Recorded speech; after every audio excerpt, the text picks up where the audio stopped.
Sa mga nagtatanong kung nasa na ang 20 pesos na bigas, ito ang aking tugon.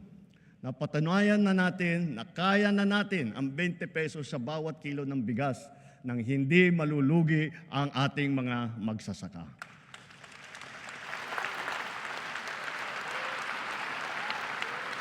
Kamakailan lamang ay matagumpay nating nailunsad ito sa Luzon, Visayas at Mindanao, kagaya sa San Juan, Pangasinan, Cavite, Occidental Mindoro, sa Cebu, sa Bacolod, sa Guimaras, Siquijor, Davao del Sur. At dahil sa ilalaan nating 113 bilyong piso upang palakasin ang mga programa ng DA, ilulunsad na natin ito sa buong bansa sa pamamagitan ng daan-daang kadiwa store at center sa iba't ibang lokal ng pamahalaan. Binabalaan ko ang mga trader na magtatangkang magmanipula ng presyo ng palay o ng bigas o manloloko ng mga magsasaka.